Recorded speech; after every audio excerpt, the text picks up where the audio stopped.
Hello, Aries, Sun Rising, and Venus signs. Kamusta kayo? Sana po'y nasa mabuti kayong kalagayan. Welcome back po sa Star Tarot.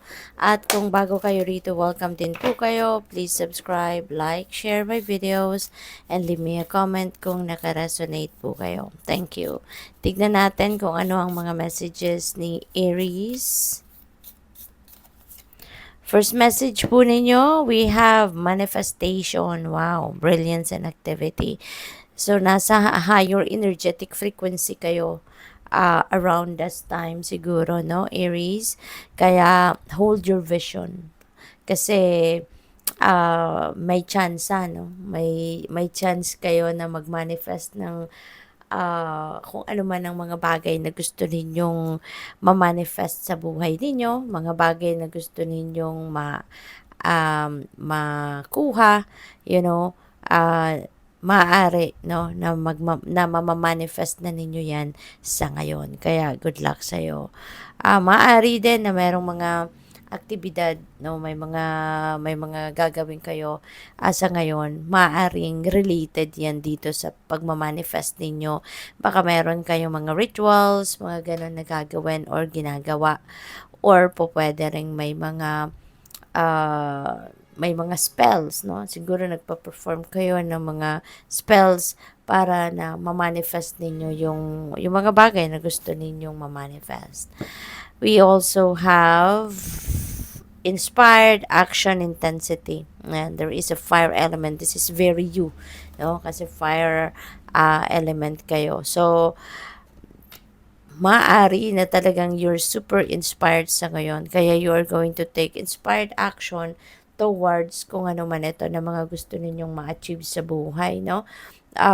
Baka ngayon talagang nararamdaman din siguro ninyo na talagang malapit na, nalalapit na kayo sa pagkamit ng mga heart's desires ninyo, kaya hindi na kayo titigil. Kumbaga, you're going to do anything and everything in your power na para ma-achieve mo na kung ano man yung mga bagay na gusto ninyong ma-achieve sa ngayon. You're going to do, the tiyaga, 'di ba? Pagtsatsaga, yung diligence ninyo, ay ibubuhos nyo na yan sa ngayon. No? Kasi nararamdaman na ninyo na nandito na kayo sa stage wherein makukuha nyo na kung ano man yung mga hinahangad ninyo. Baka nararamdaman nyo na it's coming. No? Kasi, syempre, mafe-feel natin yun eh. No? Makukuha natin yung vibe, kumbaga, no? Minsan, di ba, meron tayong mga napipick up na na vibe na at alam natin, no, na magyayari na kung ano man yung mga bagay na gusto nating mangyari. So, tignan natin kung ano pa ang mga messages para sa iyo. And maraming salamat for subscribing to my channel. And if you haven't subscribed yet, subscribe na po kayo. And please click the join button sa baba ng video kung gusto po ninyong mag-member sa channel. And sa mga hindi nag-skip ng ads, maraming salamat din po sa inyo and sa mga cross-watchers. Maraming salamat for your support. What else? We have the energy of the bull. Do not back down from opposition. Show strength and fortitude. Ayan, 'di ba? Magpakatatag kayo at ipakita ninyo, 'di ba? Pakita ninyo yung lakas ng loob, tibay ng dibdib ninyo, yung ganon. Huwag kayong aatras, huwag kayong susuko basta-basta. You know, kung kailangan ninyo ipaglaban ng isang bagay, ipaglaban ninyo, yung ganon ba? Huwag ninyong sukuan. We have room, new home, new attitude. Ayan. Baka ang iba sa inyo is uuwi kayo sa sarili ninyong tahanan na, sa bagong bahay, bagong tahanan. Maaari din na you're going to adapt a new attitude, diba? Baka merong mga pag-uugali, merong bagong behavior na gusto ninyong i-embrace, no? Sa ngayon.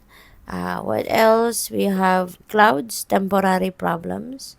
Lahat naman ng bagay, temporary lang, no? Including your problems.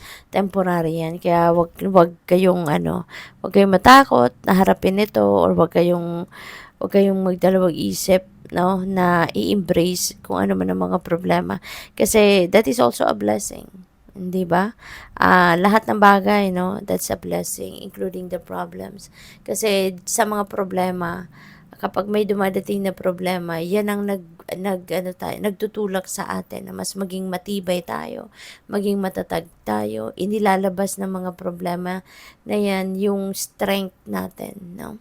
Yung strength, yung courage natin, yung bravery natin, yung resourcefulness natin. Kasi nagiging creative yung isip natin lalo kapag dumadating yung mga problema. Kasi nag-iisip kayo ng ano yung gagawin ninyo to solve the problem. Diba?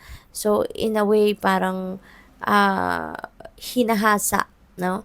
Kapag may problema, parang mas nahahasa or hinahasa tayo ng universe para mas maging matibay maging matibay tayo, maging mas magaling tayo sa pagharap sa hamon ng buhay, no? At kung ano man ito, no, temporary nga lang yan. It will pass. Kasi hindi naman din ibibigay sa inyo ang isang problema kung hindi rin naman ninyo kayang solusyonan yan. Diba? Kung hindi nyo kayang lusutan, o hindi yan ibibigay sa iyo. But the fact na yan ang binigay sa yung specific na problema, ibig sabihin, yan ang kayang-kaya ninyong i-manage. Kaya yan ang binigay sa iyo. What else? We have Vine, seek out information that will help you. So, maaari, no, na ito ay gabay sa inyo, ito ay advice para sa inyo. Maghanap ka ng impormasyon, mag-research ka, magtanong-tanong ka, pag-aralan mo, 'di ba? Kasi ito yung makakatulong sa iyo, no, na ma-solve ang problemang ito. Okay?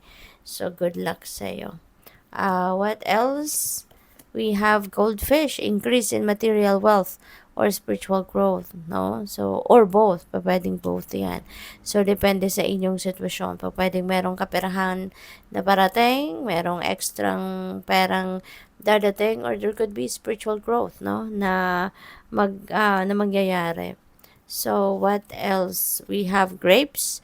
It's time to go out and have fun, right? Maybe kailangan din ninyo na to take a breather, no? So, this is the perfect time for you to do that. Kasi, who knows, baka may opportunity dito for you to enjoy some time, no? Sa kasama yung mga ano ninyo, mga kaibigan, mga kamag-anak, mga ganon, no? Kaya, have fun and enjoy. So, what else? We have, take care, enemies are working against you. Kaya mag-iingat kayo. Kasi meron kayong mga naging kaaway, siguro, or merong mga hindi, magkaroon kayo ng disagreement with some people, meron kayong mga hindi pagkakaintindihan with other people dito, no? Maaring sa trabaho, maaring kaibigan, no? Mga ganon. Mag-iingat kayo. So, what else? We have career. Ayan, baka nagkaroon kayo ng baka yung temporary problem na yan could be related to your career, or baka nagkaroon kayo ng kaaway, or eto nga, mga ka-misunderstanding ninyo, baka sa trabaho. Baka mga katrabaho ninyo yan. What else? We have dark man, dealings or relationship with a man with dark complexion or hair. So, pwede rin, no, na yung enemy ninyo is this dark man. So, pwedeng baka boss ninyo to, nagkaroon kayo ng argument, or baka co-worker, nagkaroon kayo ng argument, no, you were not on the same page, something like that. So, good luck sa'yo. Thank you for watching Love and Light. Namaste.